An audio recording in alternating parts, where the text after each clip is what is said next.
시사 김경래의 최강시사 3부 시작하겠습니다. 이낙연 국무총리가 아베 총리와 회담 갖고 어제 돌아왔죠. 정상회담 관련된 얘기가 구체적으로 오가지는 않았다는 보도가 있기도 하고요. 그리고 뭐 분위기가 그렇게 나쁘지는 않았는데 징용 문제, 강제징용 문제에 대해서는 여전히 좀 입장차만 확인한 거 아니냐 이런 평가도 있고요. 어떤 대화가 좀 오갔는지 그리고 뒷얘기 좀 들어보겠습니다. 회담에 같이 참석했던 분입니다. 외교부 조세영 제1차관 연결돼 있습니다. 안녕하세요. 네, 안녕하십니까? 네, 어제 같이 귀국하신 거죠, 이낙연 총리랑? 네, 어제 저녁에 같이 귀국했습니다. 이게 평가가 뭐랄까요? 이 보는 시각에 따라서 뭐 의례적인 뭐 말들만 오갔다, 입장 차이만 확인했다라고 평가할 수도 있을 것 같고, 그래도 최근의 분위기보다는 좀 낫다라고 평가하는 쪽도 있고, 차관님이 보시기에는 어떻습니까? 저 회담을 준비하고 진행한 입장에서는 조금 후한 평가를 주셨으면 하는데요. 작년에 10월달에 대법원 판결이 나왔지 않습니까? 네. 그러고서는 굉장히 양측이 입장 차이가 커서 관계도 많이 경색되고 보복성 수출 규제 조치 뭐 이런 것도 있었고 했습니다. 네. 그랬는데 그러한 한 1년 정도 사이에 지금 최고위급 회담이 된 거거든요. 네. 그런 상징적인 의미가 있고요. 네. 그래서 그런 뭔가 이런 중요한 계기를 분기점이랄까 또 물꼬를 트는 그런 관계 전환의 모멘텀을 만드는 그런 것으로 좀 의미를 부여를 하고 싶은 생각입니다. 이게 가장 관심사 중에 하나가요. 정상회담, 양국 정상회담의 의사를 좀 받아왔느냐, 이 부분인데, 이 부분 좀 말씀해 주실 수 있으신가요? 네, 우선 정상회담에 관심들이 많으십니다. 예. 근데 어저께 귀국하는 비행기에서 이낙연 총리께서도 직접 마이크를 들고 설명을 하신 게 있고요. 실제 회담에서 이낙연 총리께서 양국 관계 분위기가 좀 개선돼서 두 정상이 만날 수 있게 되시면 좋겠습니다. 이런 톤으로 기대감을 표현한 정도고요. 네. 구체적인 정상회담 제안 이렇게까지 말씀드릴 수 있는 수준의 제안을 한 것은 아닙니다.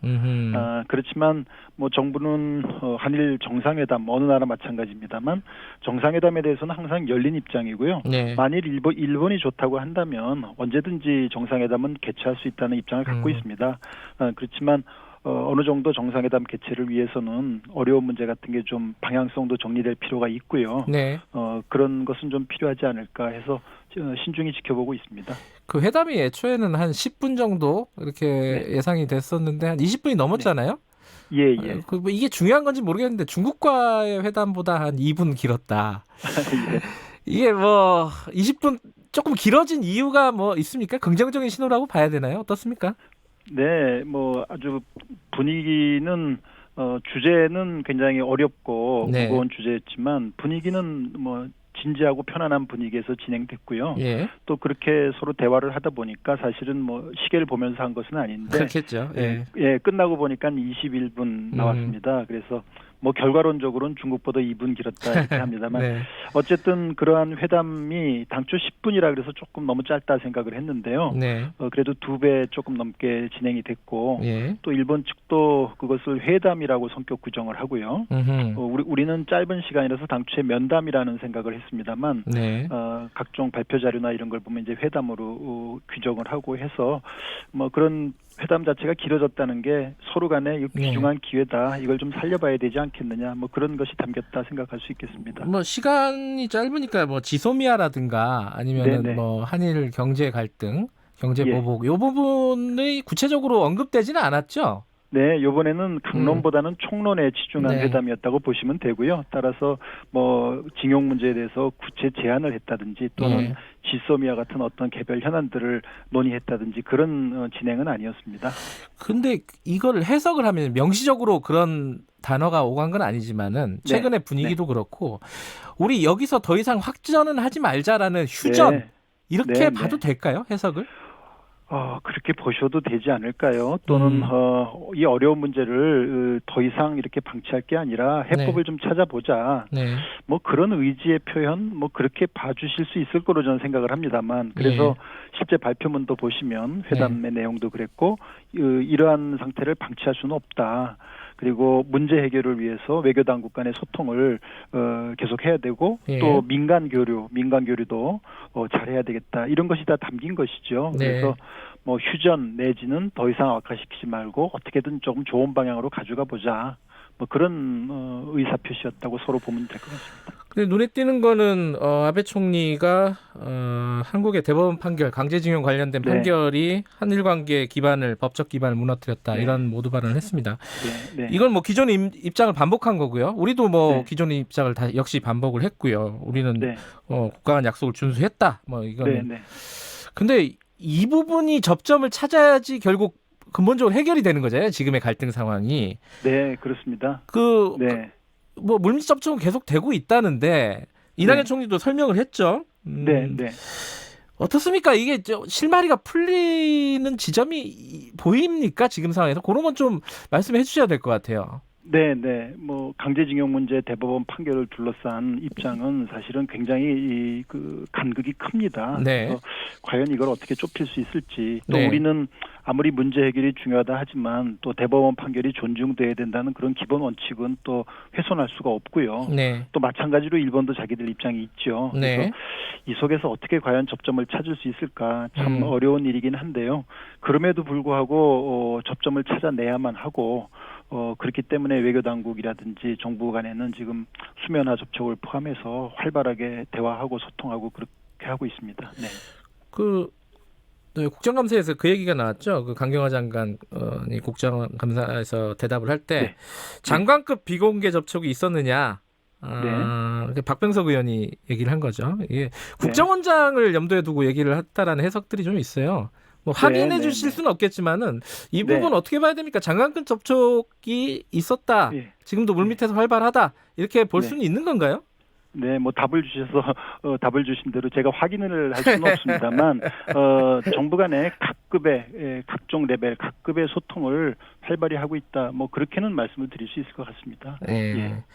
너무 원론적인 말씀이신데 이건 조금 더 살을 붙이셔갖고 대답을 해주셔야지 이게. 네. 알겠습니다. 어쨌든 각급이. 네. 각급이라면은 뭐 지금 아주 실무급이 아닌 급에서도 지금 접촉들이 이루어지고 있다. 예, 저희 뭐 국장급 외교부의 국장급 가장급은 거의 한 일주일 단위들을 만나고 있고요. 네네. 굉장히 활발하게 소통하고 있습니다. 또 필요하다면 뭐 장관급, 차관급도 대화를 유지하고 있고요. 예, 그런 식으로 전 범정부적으로 각급 소통을 하고 있다 이렇게 말씀 올릴 수 있겠습니다. 알겠습니다. 지금 시간이 많지가 않아요. 지소미아 종료가 다음 달 23일이고 그 대법원 그 판결 이후에 일본 기업 자산 현금화 조치 이게 연말쯤에 된다는 거 아니에요, 그죠? 네. 이게 분기점들이 이게 한 달 뒤, 두 달 뒤 정도에 있는데 이게 지금이 골든 타임이다 이렇게 얘기하는 쪽이 있어요. 마음이 좀 바쁘시겠어요?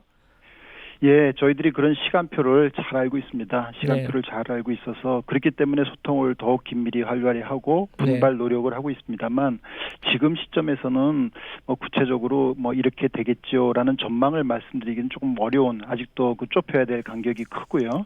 예, 그런 상황이라고 말씀을 올리겠습니다만 어쨌든 뭐 그 시간표는 정말 저희들이 잘 명심하고 있습니다. 최근은 좀 다르지만은 불과 몇 달 전만 해도 어디 뭐 국제 다자간 회담 회의 이런 데서 일본 측과 만나면 굉장히 눈도 안 마주치는 정도의 어떤 살벌한 분위기 였습니다. 이번 회담에서는 좀 어땠습니까? 실무자 간에도 뭐 접촉이 있었을 거고 할 텐데 느낌이 어떠셨어요?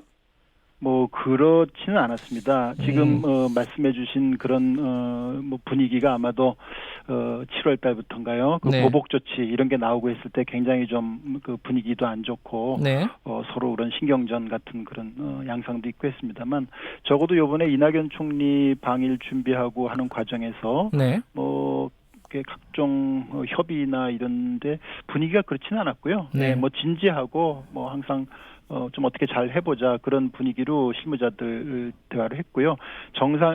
총리 회담 자체도 말씀드렸지만은 뭐 무거운 주제이지만 그래도 편안한 속에서 진지하고 의미 있는 대화를 했다. 뭐 표정이라든지 분위기라든지 뭐 그리 나쁜 것은 아니었다고 생각하고 있습니다.